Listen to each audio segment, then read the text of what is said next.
But when God has an intention, what happens is God automatically brings that intention into being. So God had an intention to have children. And as soon as God had that intention, immediately there were all these little images of God created. Right? Of which you are one half. Right? And they all have masculine and feminine qualities of various degrees. So some of these little souls, we will call them the word souls. Some of them have lots of femininity, little masculinity. Others have lots of masculinity and little femininity. And they actually split in two when they come to Earth. So what actually happens is, at this condition or at this level, there's a few things that they are not aware of. For example, let's look at what these souls are aware of in this condition after they were just first created, before they've ever experienced anything. Well, the first thing is that they have some instinct. So they instinctually know to incarnate, for example. And we'll talk about what that means in a minute. They also have personality.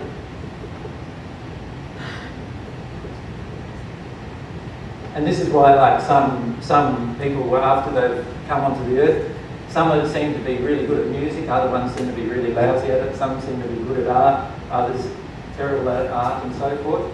All of these kind of things are all a part of the personality. And God created the personality.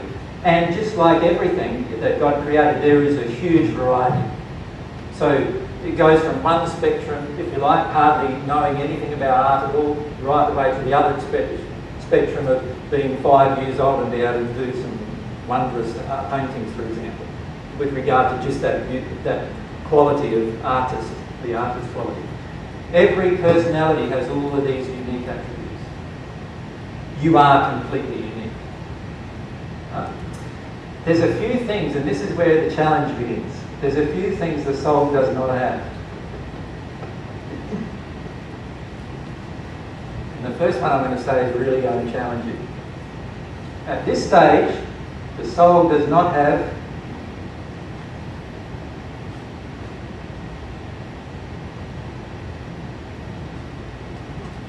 how does that feel?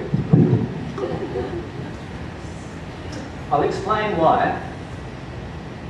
When the soul is in this state, it has never yet learned to, it hasn't experienced anything.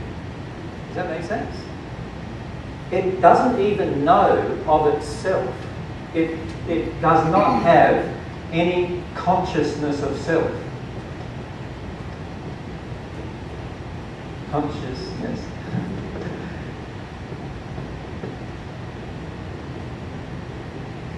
In other words, it's not yet aware of who itself is. Does that make sense? The reason why is because it's never actually experienced any life at this stage. At the instant God created the soul obviously never had a previous existence. Does that make sense? So therefore, it can't have been conscious of who it was yet. Does that make sense? And so at that pristine, so this is the pristine condition, if you like, of the soul just at the instant of creation. And it doesn't know even that it has a choice, because it is yet to experience choice. It doesn't know yet that it's got free will, because it's yet to experience what free will is. Does that make sense? It is actually the process of incarnation that creates the ability to have free will. It creates the ability to have choice, and this is why we incarnate. We incarnate in the first instance. In other words, we come to earth with a physical wrapper and a spirit body wrapper, and the reason why we come to earth in that form is so that we can begin to experience. Does that make sense? Any questions about that? What is the soul aware of? Is it aware of anything at all at that particular point? And because it is not self-aware, all of the awarenesses that it has, it's not conscious of having. Does that make sense? Yes. It's only once the soul incarnates that it becomes self-aware, And I call that process individualisation. In other words, that it now becomes self-aware, aware of itself. Once it becomes aware of itself, it begins to become aware of everything happening around it as well. Does that make sense? But before that moment, it actually was not aware of self or anything around it. Although all these things were around it, it just was not aware they were there.